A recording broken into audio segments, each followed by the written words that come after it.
qual eu tenho sempre o objetivo de gravar vídeos falando de experiências, expressando tudo aquilo que eu sinto e principalmente compartilhando os ensinamentos daquilo que a gente estuda e que a gente vai aprendendo ao longo do tempo. E hoje nós estávamos praticando o nosso ritual de gratidão, e dentro desse ritual de gratidão tem o processo da meditação e tem o processo da reflexão, porque quando a gente medita, a gente silencia nossa mente para que a gente possa ouvir realmente a voz do grande Criador do Universo falando ao nosso coração. Eu acho interessante, um dos maiores erros que nós cometemos, quando eu falo nós seres humanos, é que a gente quer curar a nossa dor no mesmo local onde nos feriram. Ou seja, a gente não aprendeu que quando a gente quer mudar o nosso estado de espírito, quando a gente quer mudar a nossa vida, em primeiro lugar a gente tem que mudar internamente. Ou seja, você não pode permanecer com o mesmo pensamento de antes que te machucou, com o mesmo pensamento de antes que te feriu na tua mente, porque dois corpos não ocupam o mesmo espaço. Portanto, dois sentimentos não podem jamais ocupar o mesmo lugar na tua mente. Ou seja, se você quer pensar em felicidade, você não pode gastar energia pensando no que te fez triste. Você tem que imaginar e visualizar aquilo que vai te fazer feliz. A mesma coisa é, como é que você deseja a riqueza, você deseja a prosperidade, você deseja a abundância, e o que é que você faz? Você mantém seu pensamento focado nas dívidas, você mantém seu pensamento focado nas dificuldades, você mantém seu pensamento focado nos desafios que você tem pela frente. Existe uma coisa muito interessante no processo da neurociência, que a neurociência fez que foi para mim uma das maiores descobertas de todos os tempos, é que o pensamento ele tem poder. Então, a partir do momento que a gente adquire essa consciência, que a partir da determinada situação que a gente resolve mudar a nossa vida, primeiro a gente tem que mudar o nosso pensamento, primeiro a gente tem que mudar as nossas emoções. Porque às vezes o sentimento de atrair determinadas coisas funcionam 90%, 100% para umas pessoas e para algumas pessoas não funciona. Por quê? As pessoas não mudam seu estado de espírito. Elas querem ganhar alguma coisa, mas na mente delas tem a dificuldade de ganhar.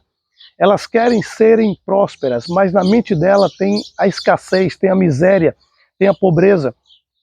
Em algumas situações acontecem coisas interessantes.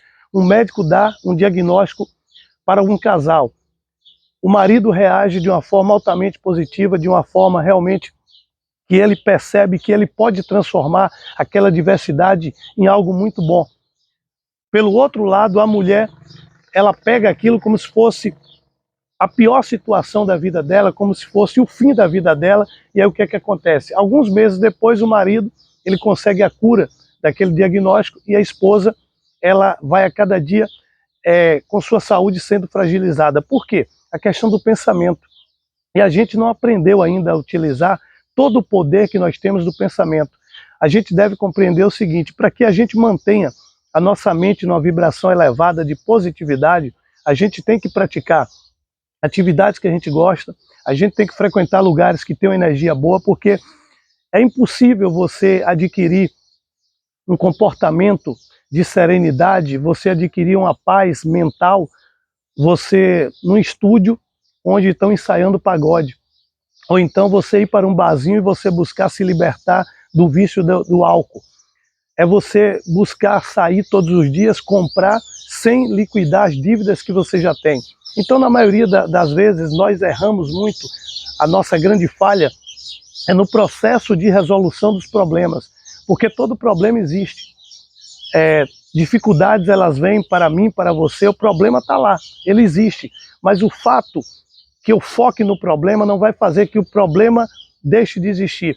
Mas muito pelo contrário, esse problema ele vai tomar uma dimensão muito maior do que a que ele já tem. Mas por outro lado, se eu passar a pensar na solução, imaginar o seguinte: olha, eu já estou resolvendo esse problema, quando eu resolver esse problema, como é que eu vou me sentir? Você percebe o seguinte, que as alternativas elas vão chegando na sua mente, mas na maioria das vezes nós seres humanos, a gente foca tanto no grau de dificuldade, a gente foca tanto no problema, que é difícil a gente encontrar a solução. E o que é que resolve o problema? Geralmente, a maioria dos problemas, nós mesmos que atraímos para a nossa vida, através do nosso pensamento, através do nosso comportamento e, consequentemente, através das nossas ações. Mas existem problemas que são ocasionados por terceiros. E não adianta a gente nos culpar, a gente se condenar, a gente colocar uma corrente nas nossas mãos, nas nossas pernas, para que elas nos paralisem, ou seja, correntes emocionais. Não adianta a gente trancar o nosso pensamento em grades mentais, que é a pior prisão do mundo. Eu me refiro sempre a isso. A psicologia descreve como no imaginário você cria uma prisão com grades mentais e que você não consegue expandir a tua consciência, que você pode passar por diversos problemas, por diversas situações. Quando eu falo em situação de dificuldade, eu me refiro a ter vivido uma experiência de depressão profunda.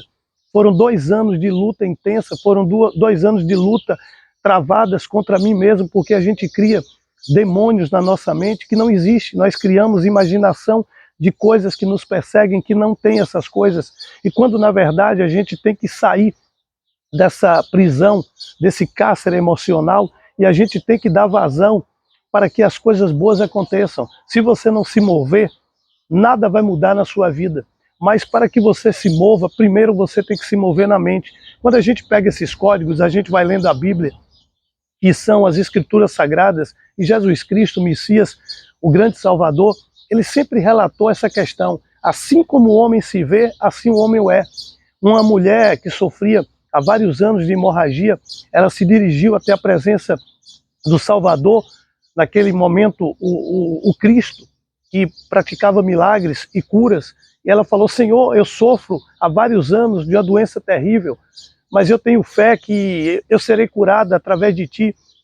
Jesus voltou-se o seu olhar para a mulher e falou: mulher, pela tua fé você já está curada. Então significa que tudo que a gente quer manifestar aqui no plano físico, no mundo material, primeiro a gente tem que buscar na imaginação, no mundo mental, para que a gente realmente mova o mundo espiritual. Nós temos uma tríade: corpo, mente e alma.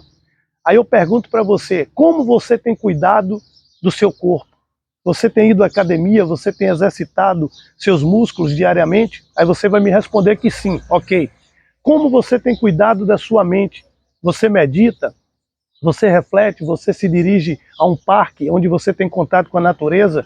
Você visita lagoas? Você vai ao mar? Ok, você vai responder que sim. Mas eu vou te perguntar, como você tem cuidado do teu lado, do teu campo espiritual? Simplesmente você vai a uma missa aos domingos, simplesmente você vai a uma igreja e ouve o que o pastor fala, o que o padre fala, sem questionar se o que ele fala está te conduzindo para o caminho da luz? Você só é feliz dentro da igreja, dentro de um templo, e você ainda não percebeu que nós somos o templo do grande Criador do universo, que nós somos o todo, que nós somos a unidade da natureza, do processo mental, do processo criativo.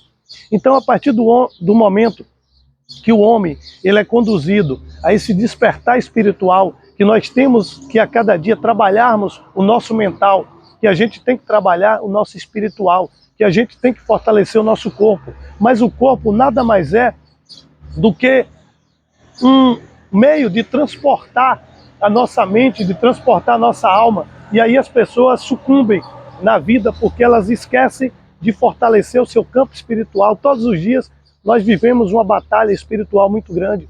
Não importa se você está fazendo mal ou se você está fazendo bem, todos os dias tem um demônio diante de você, tentando te conduzir para o processo da negatividade. Todos os dias tem uma pessoa que quer roubar teus sonhos. Todos os dias você vai encontrar alguém que vai drenar a tua energia. Todos os dias na tua vida você vai encontrar alguém que vai trair a tua confiança. Porque assim, a partir do momento que a gente nasce, o grande Criador do universo, ele designa um anjo da guarda para cuidar de nós, para elevarmos a nossa consciência, para nos proteger. Você acha também que o inimigo, ele não designa um anjo do mal para nos atacar, para nos violentar, para nos atingir? Porque a função principal do inimigo, do opositor, é ele destruir a imagem de tudo aquilo que o grande Criador do universo fez. E o grande Criador do universo, ele foi muito claro quando ele disse: faça-se o homem a minha imagem e a minha semelhança. Então o inimigo, o opositor, ele não pode atingir diretamente o grande Criador do universo, que ele não tem poder para isso, que ele é um anjo caído, ele não tem luz, ele não tem glória. Mas ele faz o quê? Ele usa a maldade, ele usa o inconsciente coletivo. Quando as pessoas elas estão afastadas do grande Criador do universo, quando as pessoas estão desconectadas da espiritualidade, o que é que acontece?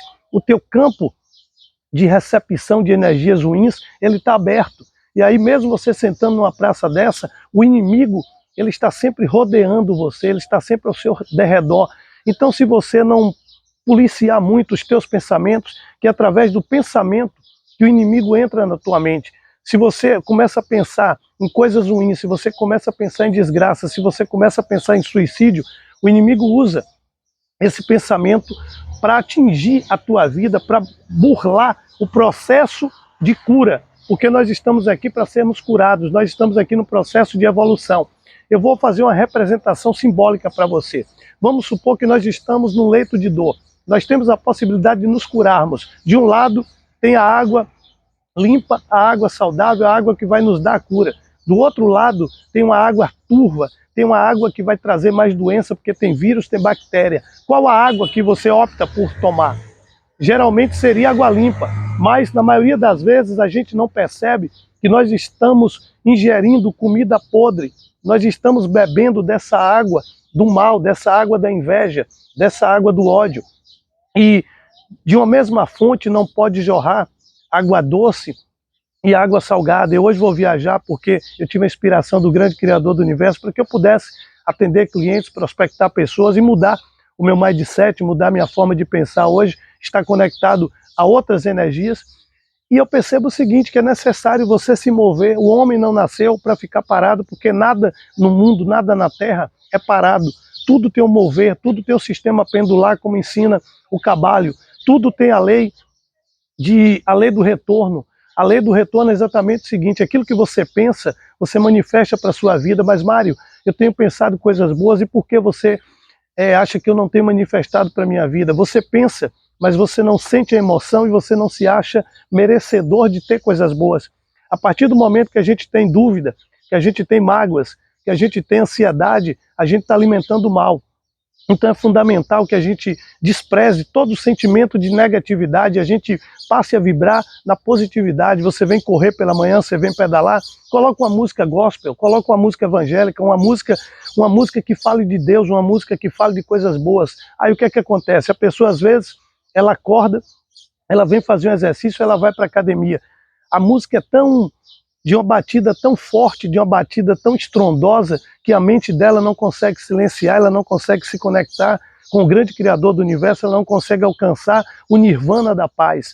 Então é interessante que você observe isso. Se você quer mudar a tua vida, primeiro você tem que mudar os teus pensamentos, porque pensamento gera ação e ação gera resultados. Se você não gosta do resultado que você está obtendo no momento, medita basicamente sobre aquilo que você tem pensado. A partir do momento que você mudar a tua forma de pensar, a tua forma de se ver, a sua forma de se enxergar diante do espelho, eu tenho certeza que o mundo vai responder de uma maneira mais positiva às suas necessidades, porque quando a gente tem uma necessidade, o universo ele trabalha para atender toda essa demanda. Mas acontece o seguinte: a gente tem que acreditar que tudo é possível. Se eu tenho uma dívida, eu não tenho que pensar na dívida, eu tenho que pensar que o dinheiro está entrando e me sentir como se eu já estivesse pagando todas aquelas dívidas e eu estivesse muito próspero e feliz, porque esse sentimento de prosperidade, esse sentimento de alegria vai produzir os resultados e vai atrair para mim pessoas que venham me entregar isso. Então pega esse código, abraça para a vida, que esse vídeo possa ter impactado a vida de alguém, que esse vídeo possa servir para edificar a vida de alguém, porque esse é meu principal objetivo. Pega esse código e abraça para a vida, sucesso sempre. Uau!